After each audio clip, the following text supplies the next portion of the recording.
you very much, ladies and gentlemen. Good morning. How are you doing? Welcome to day 2 of the summit, the eGov Summit. It is a pleasure to have this session with amazing practitioners when it comes to the topic of the discussion, which is citizen engagement and digital literacy. So we want to look at the topic of promoting digital literacy and citizen engagement. And I think the last 2 days have been quite engaging, and the big topic that come out is how do we ensure citizens are participating? And the other question is, why are we digitalizing? Why are we digitizing? Why are we undergoing digital transformation? And we all agreed it's because of citizen service delivery and citizen service. So at the end of it all, there is people in the middle of this. And therefore then we ask the question, as we are walking this journey of digital transformation,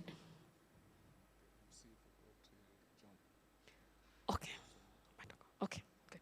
So, and before I continue, I want to invite one more panelist, Mr. John Matogo from IBM. Let me, please, John, welcome.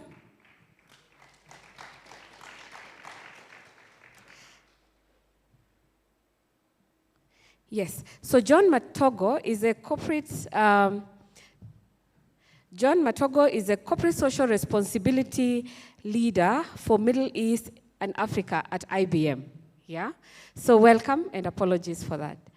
Yes, so we were talking about the reason why we have to discuss this and why it is so important to leave no one behind in this journey of digital transformation, of digitalizing, and of walking the journey towards a smart nation.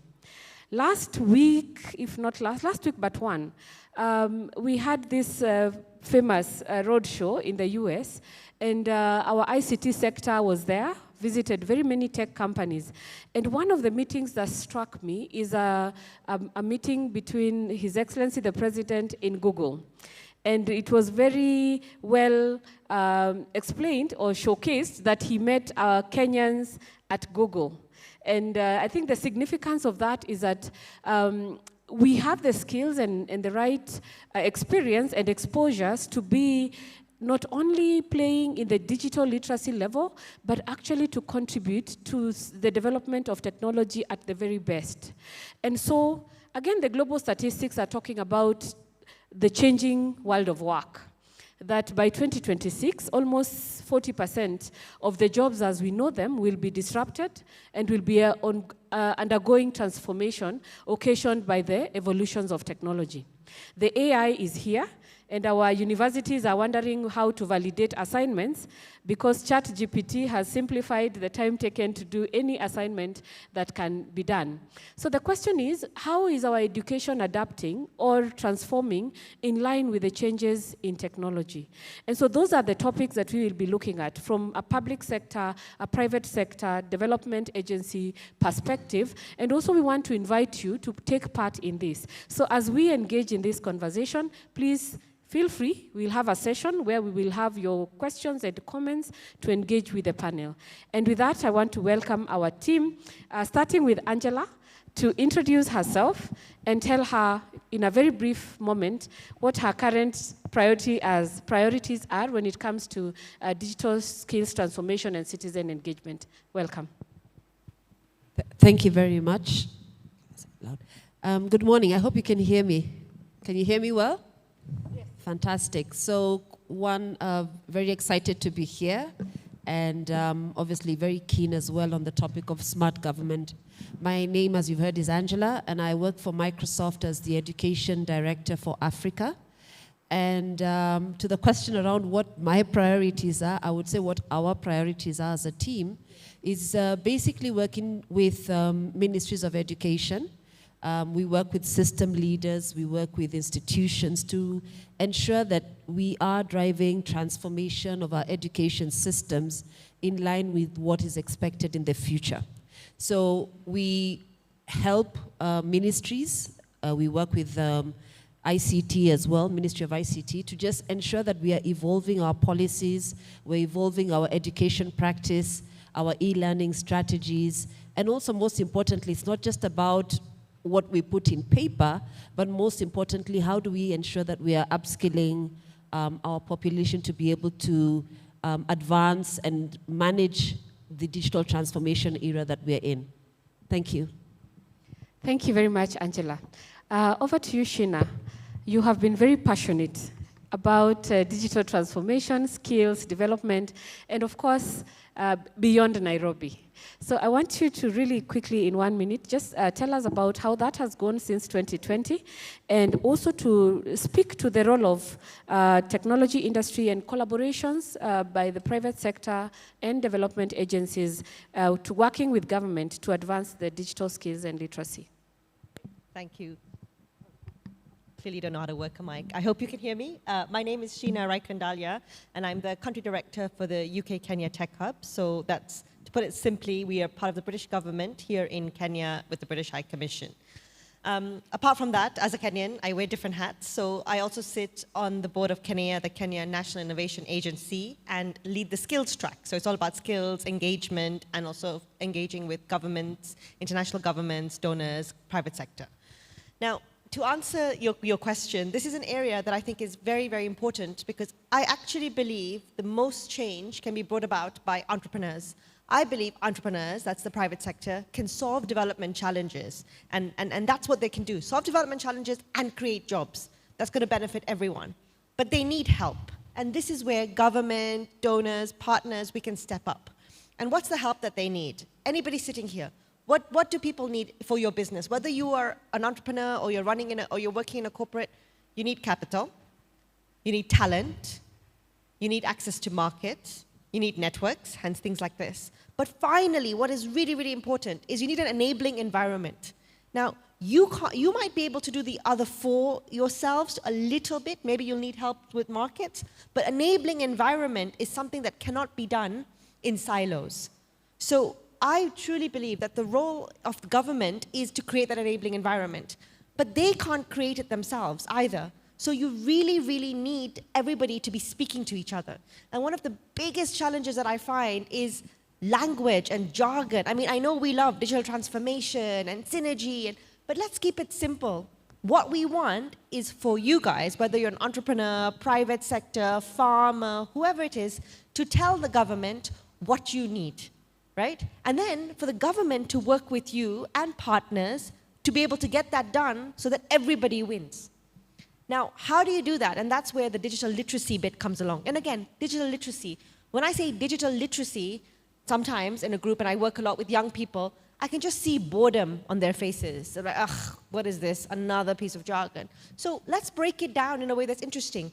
What do you want changed? What would help you? And the whole point of digital literacy and engagement is, how do we get those ideas in? And Philip, my friend, and I, we're always discussing this idea of innovation labs and policy labs and and policy hackathons. Now, again, sounding very buzzwordy, but what does that mean? It means instead of people in government and wearing suits, just having policy and dictating it down, let's get different people, young people, farmers, students, university professors, corporates, together, lawyers, I'm an ex-lawyer, so I have to throw lawyers in, together, and let's decide what works. Now, how we do that will result in digital transformation, but we'll need to use digital technology to do it. I won't go into the projects, which I think the next few questions will answer, on what we as UK Kenya Tech Hub have done to help citizens engage with government and how we've done it. I hope I answered that.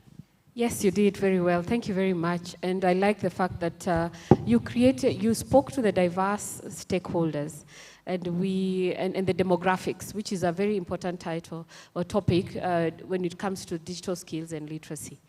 Now, Harry, you are my colleague in government, and therefore then the question is, how can government proactively take part in promoting digital literacy and ensuring equitable access to digital resources for all citizens? Thank you. My name is Harry Mwangi. I'm the head of IT at the Public Service Commission. For those of you who've wanted or tried to join the public service, you know that the Public Service Commissioner is the recruiter. We also fire, we create offices, abolish offices, And believe it or not, we actively promote values within the public service. So to Philip, we are working very hard to gain your trust. But I think the main thing here is everybody trusts government to be government. So don't trust us to be not who we are. So in terms of digital literacy, there is the whole discussion around digitalization. And I think we have to give credit where it is. I think the government of today is very different from the government of 10 years ago or 5 years ago. The key thing here is that as much as government has brought digital services to the citizen, there is also an obligation on citizens to have that knowledge. A classic example is if services are online, we expect and hope that the citizen has access, one, is literate enough to use an online platform, has the ability to operate mobile money or another digital payment platform, and can freely interact, provide the information that government requires for them to provide a service. In terms of promoting literacy, other than being able to use the internet, we had about 10 years ago, we had this initiative of giving all kids in schools a tablet. I think that has moved forward. If you look at Konza, they are now promoting Jitume labs that are all over the place.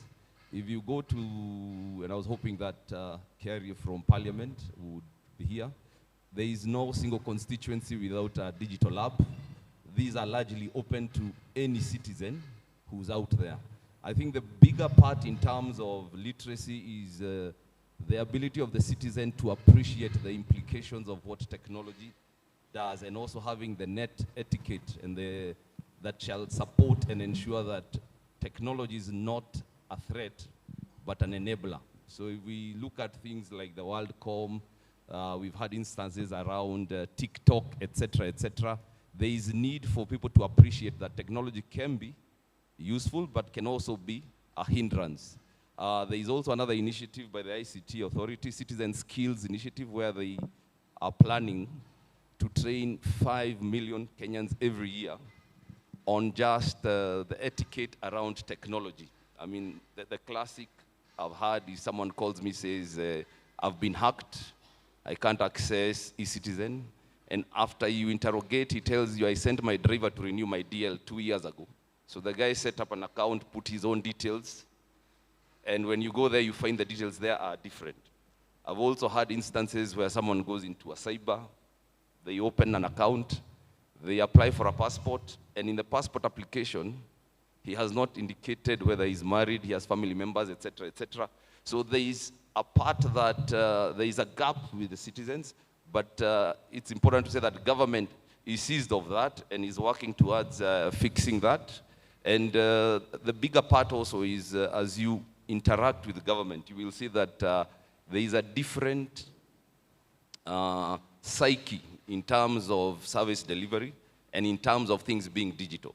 Because unfortunately, what we've had in government, I give you a classic example, we've come from receiving 1,000, 2,000 passport applications a day to receiving 15, 20,000. So the workload is growing.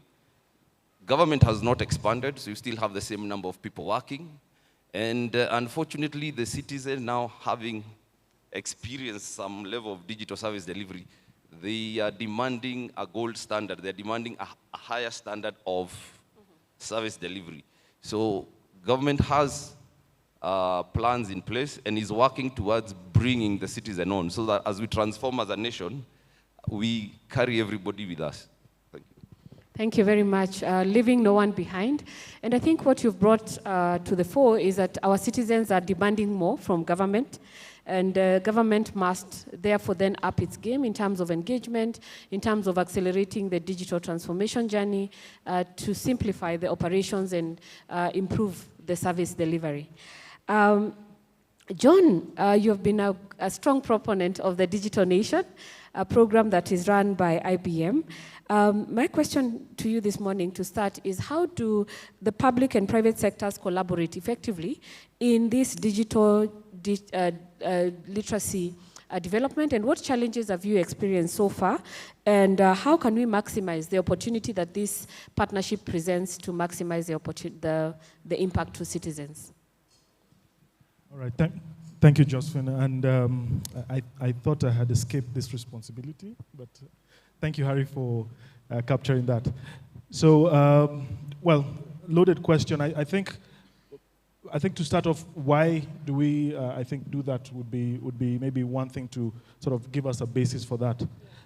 Why coordinate? Why collaborate?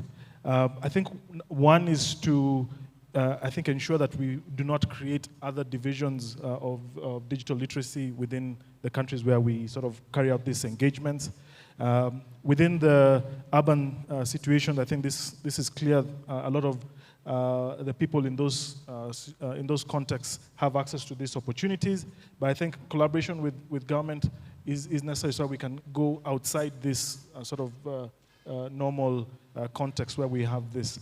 The other thing I think would also be important is to contextualize what we are doing in terms of skilling in the different countries that we operate in. So what skilled opportunities we are providing are relevant for that market that we're doing. To give you an example, and you mentioned that we've been doing this for a while. Before we used to have a program called Digital Nation. Now we're doing it through Skills Build. We work with students and learners at different levels. So at high school level, for example, what we saw in Kenya's context was to make sure that we align with the CBC curriculum. So digital literacy and coding are key elements. So when we are collaborating and working at that level, it's to ensure that we are supporting government's agenda in terms of skilling at that level. So we get the learners familiar with coding and also with the digital literacy topics. When we go up to academia, college and university level, so making sure that they are able to develop hands-on skills using the skilling options that we make available to them, preparing them for the workforce that they are going to join within a short while. So in terms of that, we contextualize that and make sure that we are collaborating with the university sector to do that. And then for the adult learners, when we collaborate, for example, with the PDTP program, with the TVET institutions, just making sure that we are enabling these learners get the skills to secure opportunities thereafter. So I think alignment with different players in that local ecosystem is key to make sure that we are relevant and providing value to those, and not just keeping it within the commercial or the urban sectors, but making sure that we go out. So, we are able to run this in Kwale, in Makueni, in Garissa, across the country, so that we're not creating, again, pockets of digital literate individuals and leaving those who are in the marginal areas. Thank you. Thank you very much, John. Back to you, Angela. We've talked about digital literacy skills, and some have been mentioned. But I want to just focus on that because it's important. As we transition to the fourth industrial revolution, what are these skills? And how do we deliver together with government, ensuring, again, no one is left behind? And what changes should we start thinking of adapting? Going formal, informal, how do we navigate this era of change in the digital skills towards the fourth industrial revolution? Thank you for a myriad of questions in there. But I think, and I want to go back to something that Philip mentioned earlier, right, which is the buzzword around digital transformation. It's not just about the technology, but it's really about the people. And I think this is where the largest opportunity for us, especially those of you in government and ourselves as citizens, really need to figure out what's the best way for us to understand and embrace the landscape that we are in, because we're all in the digital landscape. I know everybody says, we want to have somebody from tech to come and talk to us about how we transform, but every single organization today is a tech company. Government is tech. Every company, every organization today is digital. So it's really important that even as we evolve and we bring in the tech into our organizations, that we also focus around developing and enhancing our skills. So there's obviously the first level of what you'd call basic skills. And I think we as a country have really, gone way and beyond in terms of, making sure that a huge part of our population has access to those skills. We talked about, of course, the access of the internet, which again, Philip alluded to. Provision of internet is there. Devices are available. I think even Harry also talked about the impact of what we've tried to do, even with availing devices within our schools. So that's the first level, really, of, when you think about digital literacy or digital skilling, it's around the basics, right? It's about the productivity tools that you're able to access, the use of Word, Excel, PowerPoint.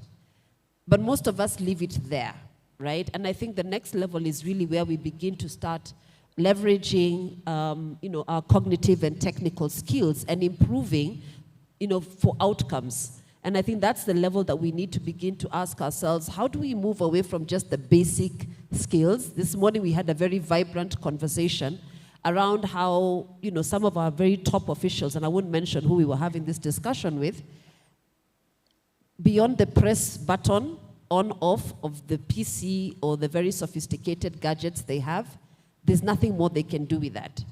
And I think that's where we're missing the boat and missing the huge opportunity. Because if you think about 21st century future of work, and we talk about future of work, it's even future of government work, it's really about when we start to apply the 4 C's of learning, right? So it's basically when we start to think about creativity. How do we communicate more effectively? How do we become more, cognitive? And where do we also bring in the aspect of, collaboration as well? So we need to get to a point where we move beyond just the basic skills and begin to start thinking about some of these fundamental skills that help us to improve outcomes, especially with us or yourselves who are, government. How do you get to a point where you can use technology to help you in decision making, appropriate decision making that helps to drive impact, right? So we move away from just consumers of content, which is again something that Harry alluded to creating meaningful content. And this is when we start to find we get better civil servants, we get better leaders, we're able to innovate more, and perhaps even in future we'll have better politicians. So the fundamental piece, really, where we start talking about how do we learn, skills such as cloud computing, IoT. I know when we start talking about those words, you start thinking that this is the role of the tech or the CIOs in the room, but each one of us can start to analyze data and come up with meaningful insights. Think about AI. I think, again, it was alluded to in this panel. What does that begin to help us to do, right? Churning huge, instead of having to spend so much time researching on data, but being able to pull out our research outcomes much faster using a huger pool of data. So we need to find ways in which we are continuously improving our skills at that level of the fundamentals. And then, of course, there's the higher level of skilling that you can get into, and I think Joseph, my colleague here from IBM, spoke to that, which is where we start now moving into coding and moving into engineering. And again, some of you might say, well, that's not for me, right? That's for the tech companies. But what I'm inspired by, and we have an African Development Center that's based in Nairobi. If you've never had a chance to visit that, please get in touch with us. We'd love for you to just come and see what we're doing in that development center. But what's interesting for me, it's not about just what we are doing as Microsoft, but it's about how government entities are engaging with our developers to start saying, how do we take some of that creativity, teach our innovators within our organizations to develop solutions that can help us to improve service delivery. So coding, engineering, these are all components that every single one of you in civil service should be considering and bringing that skill into your organization so that you can be able to develop these solutions in-house and develop solutions that can help us to get better at citizen delivery. So I would look at those three areas, and of course there's a lot in that space that we can speak to in this session. Thank you very much. I think you've really well articulated, especially the softer aspects of creativity, cognitive collaboration, that many times do not find a center stage in formal learning, but we must embrace that because that's where the problem-solving aspects come in. Sheena, we also leverage on platforms. So how do we create these platforms that, that are intelligent, that are learning, that provide the opportunity to the citizens? And how do we merge this with programs to really reach the very underserved remote communities in Kenya in digital skills and capacity building and engagement? Great, thanks. And anyone who knows me has heard me say, Nairobi is not Kenya, and Kenya is not Nairobi. So I think, we think it is, because we live here, and it's super cool, but clearly it's not. So again, the other thing is, I think we like to overcomplicate our lives, whether government, tech professionals, or whoever we are, and maybe a part of that is it makes us feel important. But I don't know, but I think my answer is let's keep it simple. And I'll give you a couple of examples of things that we've actually done that have worked.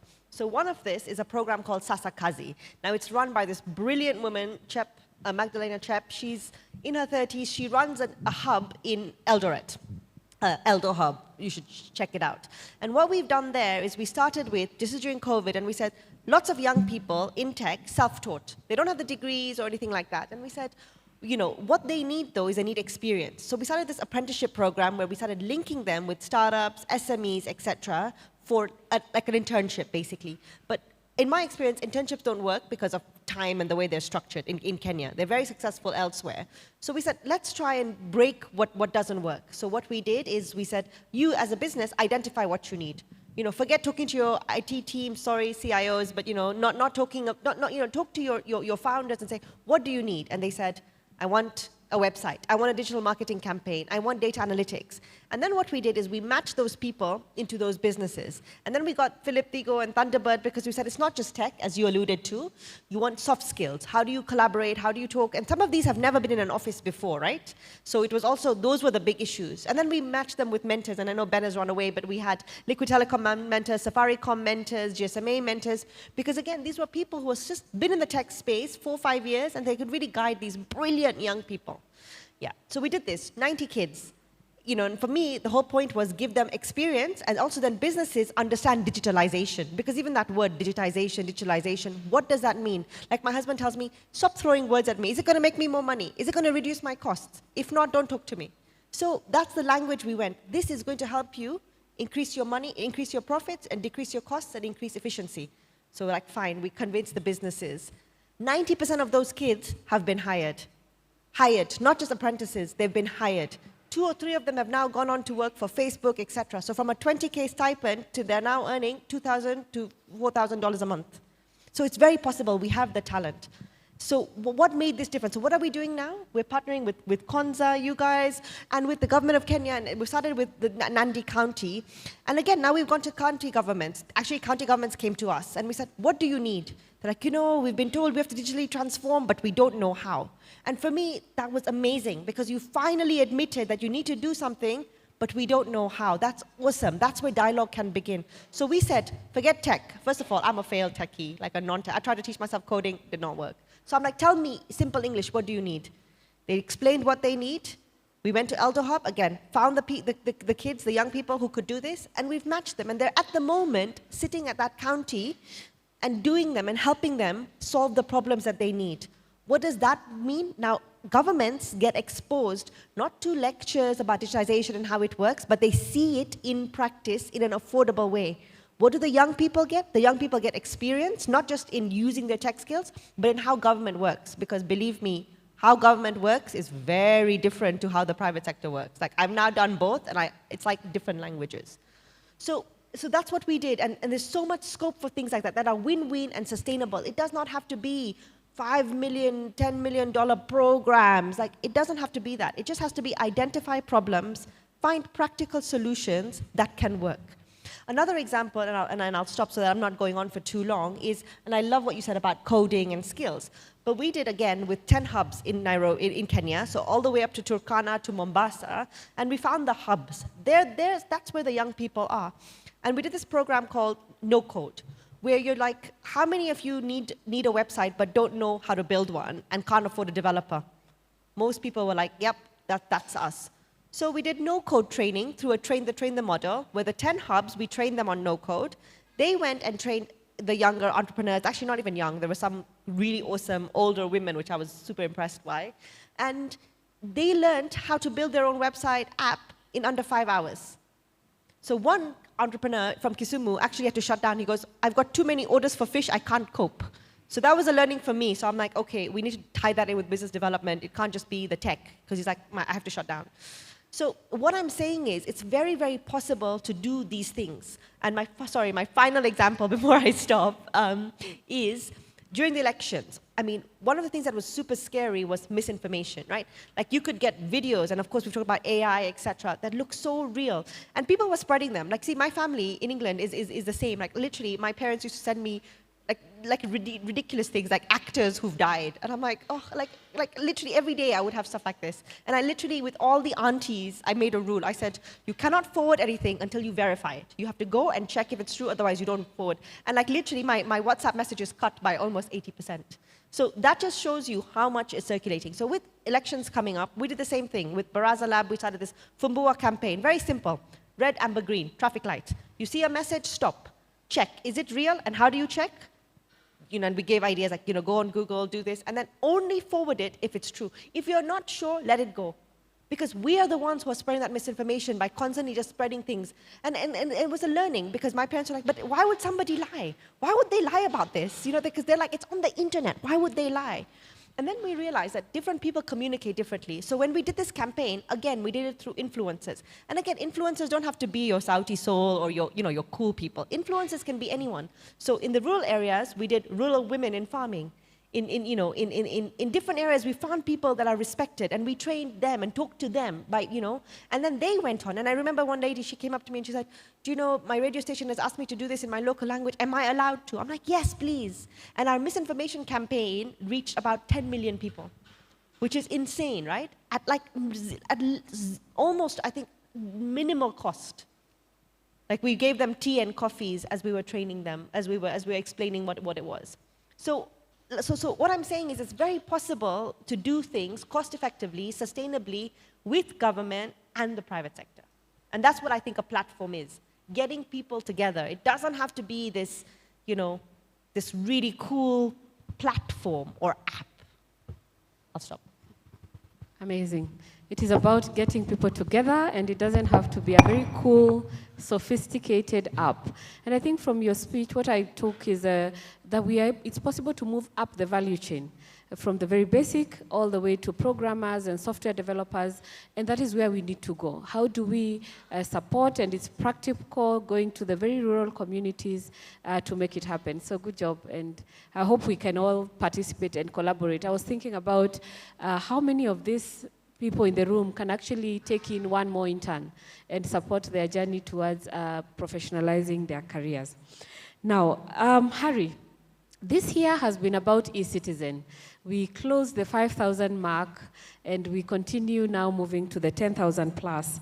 The question is, how is this transforming? What is the example that is the best you can pick from all those platforms that has an improvement, has played a big part in improving the digital literacy and citizen engagement? But basically just overall, how has that change been, and how is it impacting our nation?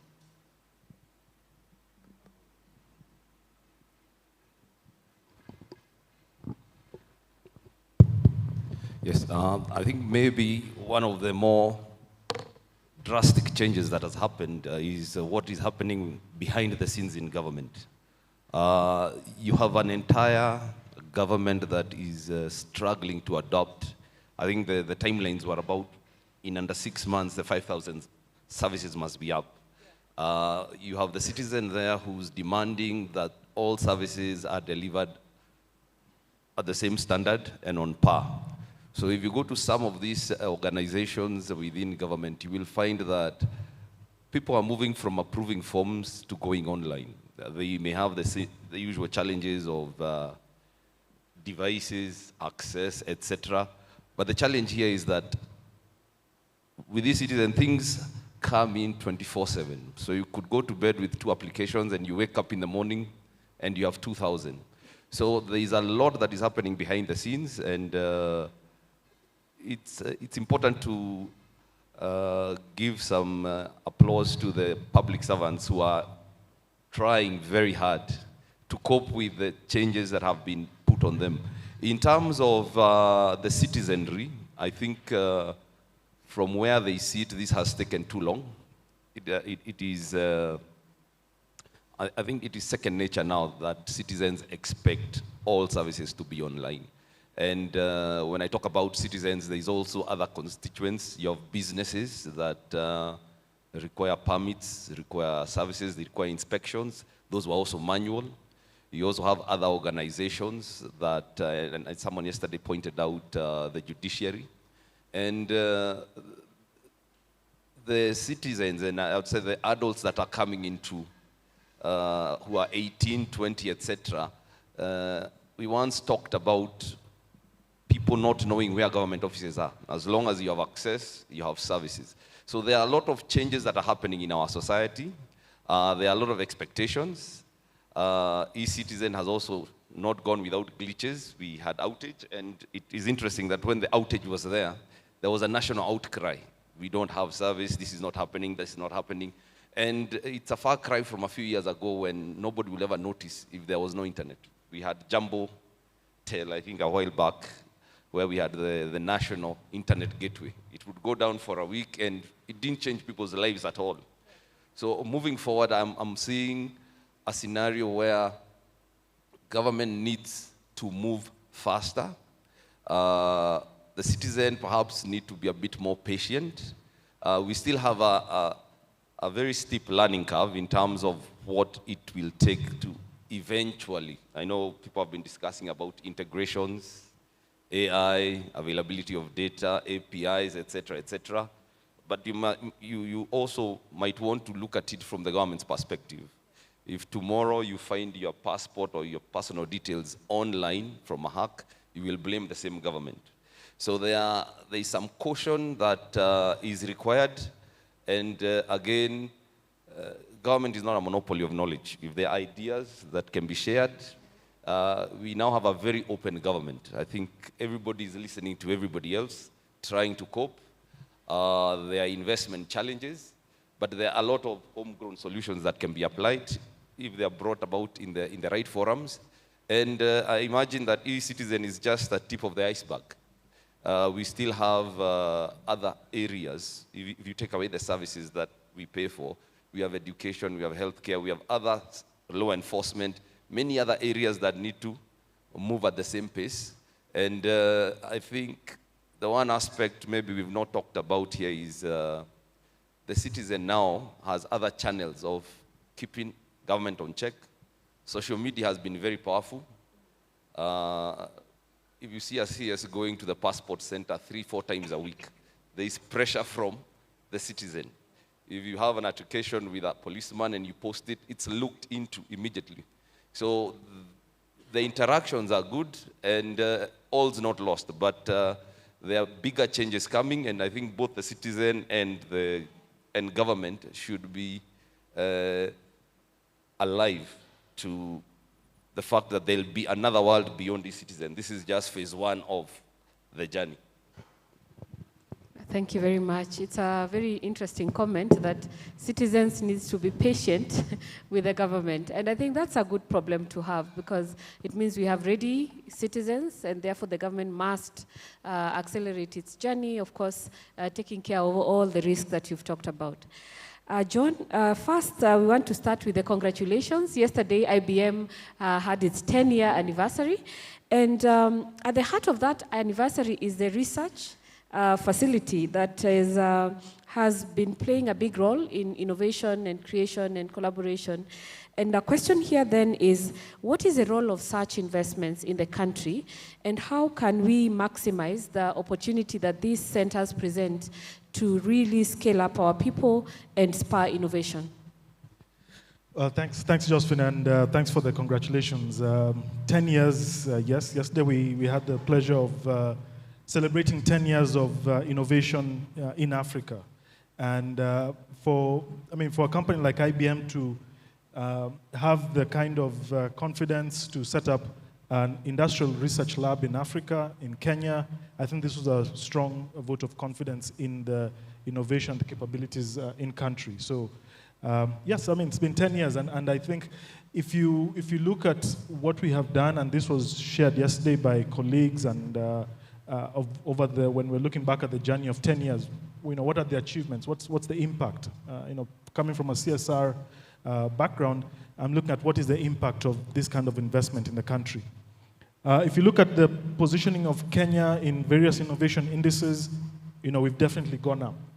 The number of patents that are coming up from yesterday's statistics that were shared, this research center is part of a global network of research labs. And when we look at what we are doing, our KPIs as a research lab are innovation, patents, research output, papers, presentations in conferences, because that's really a research team. That's what they do. And when you look at the going up of Kenya as a country in this innovation indices is very important. And now we see others also realizing that, hey, look, this is actually a destination where we need to be putting focus on. And I think we begin to see that happening now. Others are beginning to see that Kenya is a destination that we need to begin investing with. And Angela mentioned the ADC are set up here. So this is great, and we want more to come in. Because in certain circles, when you have this kind of outputs, patents are coming out of this country, then that puts confidence in the kind of talent that's available there. So, that's going up in terms of the innovation. This is one. I would also say what was recognized yesterday is the high talent that is available in country. So we have various colleagues who are contributing to various innovations that are coming out. So as a research center, IBM's growth engine is the research lab, and they contribute to our innovations around artificial intelligence, around other technologies, blockchain, and so on. So we have scientists who are in this research center that are contributing to the innovation that the company is putting out not just in Kenya, but globally. So we've got scientists, Kenyans, who have been contributing to advances in artificial intelligence and also in some technologies like blockchain. Yesterday, a number of the scientists who came in as junior software engineers are now presenting at big conferences, are contributing to these technologies, have released various patents. So this is the kind of, I would say, impact that we're achieving through the research lab. Over the 10 years as well, in terms of the skilling that we do as a company, so coming from the corporate social responsibility, we have 3 focus areas. One is education and workforce development. So like I mentioned, we have different offering at learners at different level.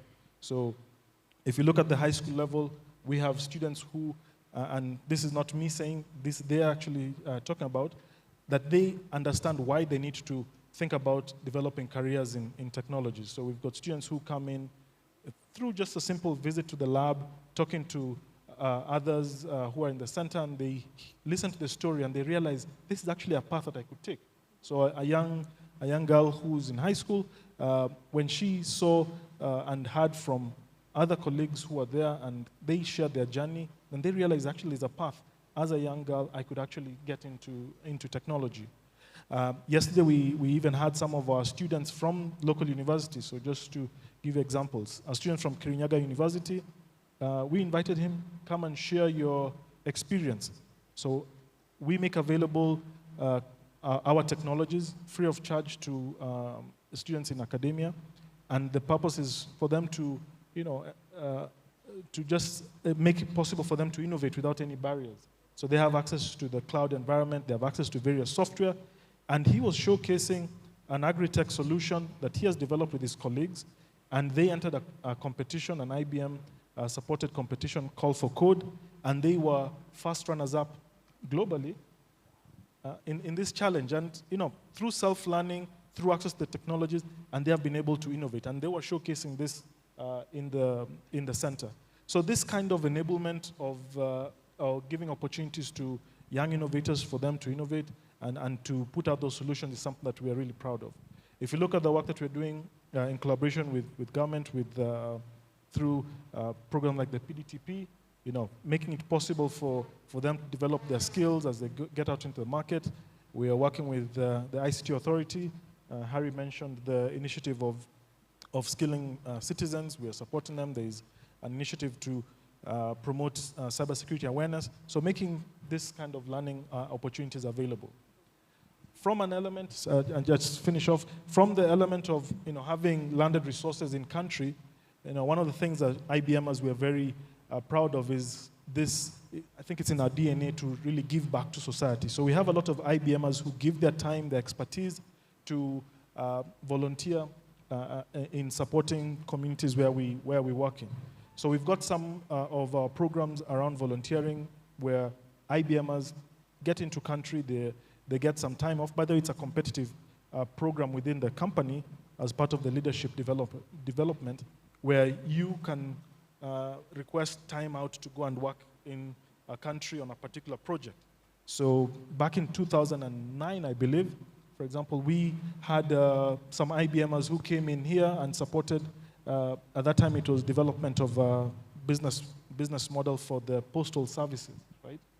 Which now many of us know as the Huduma centers, okay? And we've supported work with Kenneth. We've done some work in some of the counties, so to help them develop strategies on how they could better provide services.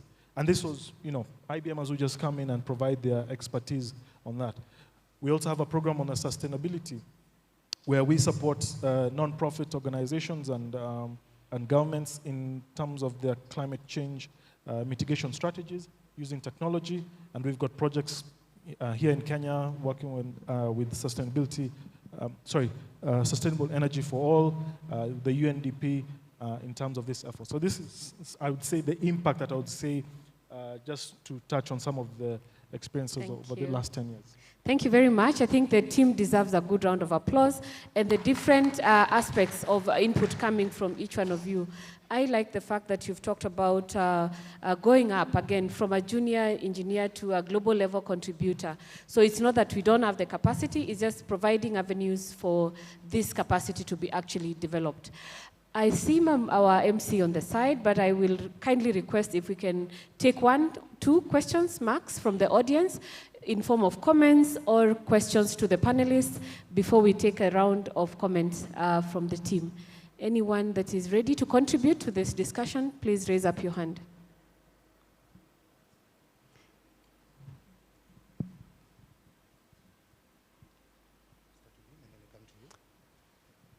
Thank you. Thank you. My name is Kasim Yusuf. I'm the County Chief of ICT from Mandera County. And I'm glad to be here and with our partners who are here. For some of us from our county, it's the first time we are getting an opportunity like this.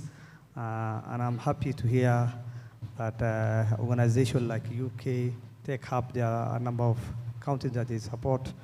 And in this time when the transformation in ICT, even our president is leading, we are also want to work with you guys to help us. I'm also from Mandera County. We are a bit behind, but we don't want to be behind this time around. We don't want to be called marginalized anymore. We want to be to share the platform and looking for supporters like you to come and help us. So please, let's walk this journey together. Thank you. Thank you very much. Any other comment in the room? My name is Arnold Ndukuyu from Privatization Commission, and I'm also the National Secretary, Association of Computing Practitioners. I have listened quite substantive input from the panel, but then I ask myself, don't you think as a government it's high time we enact professionalism in the country so that then the operating teams can operate as tech groups, but then have an overarching arm to moderate and support the growth, mentorship, evolution, scalability, so that then we have got a standardized approach and then move forward as an industry so that we do not live in a scatter environment. Thank you very much. I see one more hand, so we can take the last question. Thank you very much. My name is Edwin Suter. I work at eCitizen. You able to listen? Can you hear me? Okay. I work at eCitizen. And I liked what Sheena said about giving an enabling environment to small organizations. When I was the chief officer of ICT was in Gishu, that was the time that Elder Ab started. That was around 2016. And they had gone across several counties looking for space. But we decided to give them the space to work in. Now, someone brought in about the issues that eCitizen, and the major challenge has been the demand for services by Kenyans. There's a lot of demand for fast and efficient services by Kenyans. We are being given deadlines by His Excellency to ensure that we launch 10,000 services by, that's on Monday. So it's a lot of work, both from the executive and from the citizens. So I think this discussion is very fruitful. Thank you. Thank you very much. I think that underscores the comment, and I want to welcome my panel back. We have three comments and one comment suggestion. We'll start with the question on professional organizations. How do we ensure we can support these entities that are coming up to be able to be regulated or to be facilitated, but also to create an enabling environment that steers in directions that are managed? I think that question is better handled by Harry from the Public Sector Commission. Thank you. I think as society evolves, new organizations will come in. And I think the reality sometimes is some of these initiatives begin with noble intentions. However, you might find with different leadership or varying leaderships, some vie out and become a danger to whatever they're trying to support. There is need to engage government in dialogue. I don't think there is anything today in government, especially legislatively, even the budgets, that do not include public participation. There is also a need to bring government up to speed. We have aspects like AI or new technologies, and you might find that the legislative aspect are not necessarily legislating the future or managing the future, but are keen on ensuring, I mean, it's like the Communication Authority. They have a wide scope in terms of regulating and managing technology, but as technology moves, there is still the basic, I mean, telecommunications, there is still the basic forms of communications that are still being regulated. So this will continue to happen. New bodies will continue to emerge, but I think it's easier and better that they also look at what arms of government are relevant and also engage government from the perspective of partnership, not necessarily seeing government as a hindrance to what you want to achieve, but let's have constructive conversation and see how we can engage each other to facilitate and to enable people move forward, if at all it is a public good. Okay, great, thank you very much. And just to mention that there's a working group that has been appointed just recently on the ICT sector policy review. So we are at a good moment, and I would at this point say I'm a member of the sector working group, and therefore we are looking at engaging as widely as possible the stakeholders, so that the policy that we will recommend can take the sector forward in the next 10, 15 years because of the transitions that are expected to come. Of course, technology is changing, so you you cannot be at the forefront. You will always be playing catch up. But the big building blocks in terms of how do we handle innovation must be developed in such a way that they provide an enabling environment to spur this innovation as it happens. I want to acknowledge the speaker from Mandera County first. Thank you for saying this is one of the few opportunities you've had to engage, and then connect you to Sheena and her program that is very keen on reaching out, so that then, Sheena, you have one person that we can pick up from this conversation to drive the engagement going forward.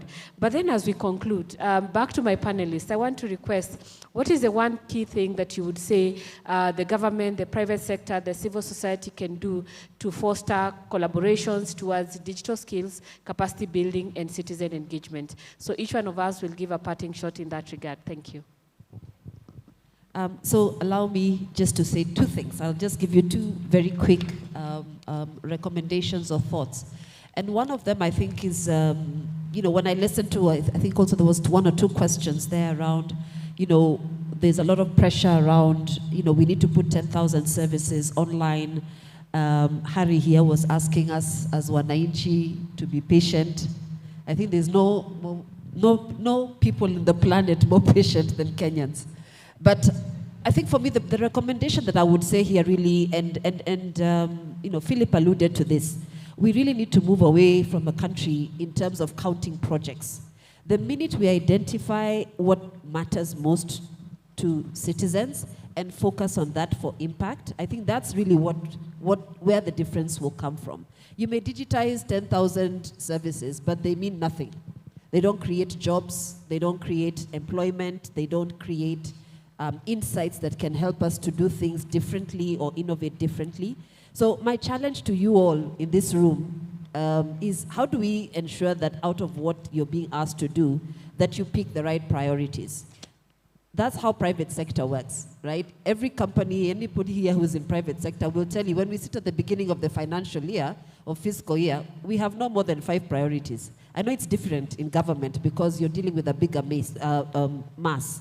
But I think, especially in this world of where, tech and there's so many intertwined areas, if you identify a few key priorities in your counties at national level, and then focus on what the value chain and what will it provide in terms of impact. You may find you don't have to focus on 5,000 services, but maybe 3 that change the scope of how you manage health, the scope of how you manage your manufacturing, etc. So that would be my one recommendation, because that also helps you to focus from a skilling perspective on what are then the right skills that you need to empower your teams, even in government or even within your agencies on. You can't do it all. The minute you identify the project, the impact, and then focus on the skills that are required at that level. The second point that I'll just mention very quickly is really around the role of education. We never got to it, but I do want to say here that it's a fundamental area that we need to fix. There's just no question about it. There cannot be any status quo. If you look at countries that are leveraging digital transformation effectively, the likes of Estonia, Finland, Norway, and others, it's basically because they have transformed their education systems. And this is where I think the role, where there's an opportunity for partnership with private sector. The tools are there, the platforms exist. We've got lots of platforms that are available for free, right? We have Microsoft Learn and other platforms that we can speak to, that you can actually access content that you can use to train your own employees, accessible for free.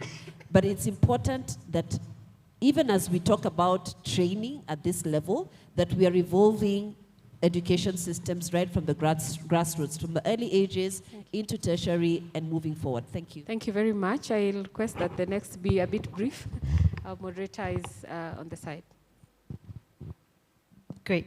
Thank you. So my key thing that I keep saying is, let's keep it simple. Jargon, terminology, etc. It just confuses most people. And remember, the majority of the population in Kenya, they're under 35. So we're the oldies. So we need to reach out to those people who are energetic and young and speak their language. But within government, my one advice, and now I say this as also part of government and also part of an international government and the donor board, is there are too many silos. There are too many things that are going on that we just keep repeating. We need to be better at breaking these silos. And I think one of the reasons why there's so many silos, and I'm very sorry to say this, but people who know me know I'm very blunt, is because of egos, right? We all want to be, my department did this, I did this, and I did that. And also it's, you know, therefore that's how we get that value. So everybody wants to do something that makes them look good. That's fine. But let's do it with working together. So for example, when we talk about, I think we've talked about Huduma centers, we've talked about youth centers, we've talked about Ajira. I mean, let me tell you what else is. There's Ajira centers, there's ICT innovation hub centers, there's the digital transformation. I don't know how many centers there are, but there are centers everywhere. But there's nothing, no, so why do we keep now saying we want to build more centers, or we want to, let's just use what we have. So what if under the Ministry of Youth, and one is under the Ministry of Education, and one is under the Ministry of ICT? Can we get together and then bring in the private sector, right? Because what is the point of having these centers, which are connected potentially with internet and Wi-Fi spots, etc., but then bring in the Microsoft who've got resources, or bring in the IBMs, or even others, and you know, and that community. Instead of trying to do something new that we can go and do a launch and take good photos and be on the newspaper, and then, like, you know, 2 years later we do the same thing again. So I think that being smart, we don't have money, right? So let's use what's already there. I think if there was any advice that I would give is that. And the third thing, sorry, three pieces of advice. And this goes to private sector and government, which is we don't understand each other, I'll be honest. When I moved from private sector to government, I literally felt like I don't understand. And then I used to work with techies. So it felt like 3 different languages. So how can we make each other understand more? And I think the way around that is, like, you've heard of secondments, right? Like, how many of you in the private sector send your people to your customers or clients? Can we have secondments where private sector people come and work in government for a couple of months, and vice versa? Can we have government people going to organizations just to understand how we work and how we talk? And that will go a long way. Thank you. Harry? My main takeaway from the forum is that it's good to keep government in check, and I think I'll challenge the private sector to ensure that you keep pushing and probing government, and also sharing the innovations and ideas that are out there. In terms of, I think Kenya is where it is because of support from the private sector and the development partners. And that will continue. But I think as a citizen, be vigilant. There are many channels to engage. And where you feel government is falling short, don't be hesitant to shout. I think social media has been very effective. I know the passport debacle has been, I think it has been close to a lot of us. And it's unfair for you to wait that long for services. But keep engaging government, and keep pointing out where you feel improvements can be made. Thank you. Thank you.